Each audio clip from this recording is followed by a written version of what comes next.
নমস্কাৰ ছাৰ বাইদেউসকল, আমি ইতিমধ্যে গম পাইছোঁ যে আমি অহা অক্টোবৰ মাহৰ 1 তাৰিখৰ পৰা শিক্ষকসকলেও শিক্ষা সেতু এপত এটেণ্ডেঞ্চ দিব লাগিব।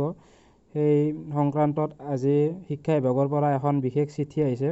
আপোনালোকক সেই চিঠিখন দেখুৱাই আছোঁ। আপোনালোকে দেখি আছে যে department of school education Dispur Guwahati 6 subject daily attendance tracking of teachers and students through Shiksha Setu portal.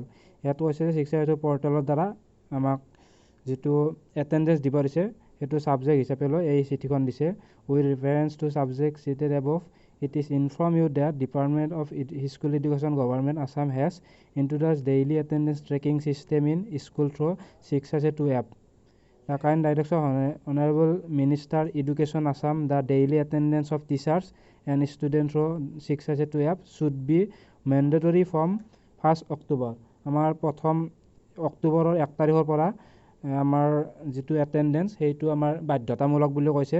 গতিকে এই ক্ষেত্ৰত যদি আমি এটেণ্ডেঞ্চ নিদিওঁ হয়তো আমাৰ দৰমহাৰ ক্ষেত্ৰত কিছু খেলিমেলি হ'ব পাৰে। গতিকে আপোনালোকে 1 তাৰিখৰ পৰা এটেণ্ডেঞ্চ দিবলৈ চেষ্টা কৰিব।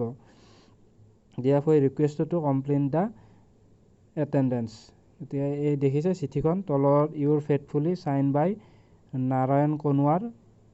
এইটো 25 তাৰিখত এই চিঠিখন দিছে secretary to the government of Assam, department of school education Dispur. গতিকে এই ডিপাৰ্টমেণ্টৰ ফালৰ পৰা আমাৰ এই বিশেষ চিঠিখন দিছে।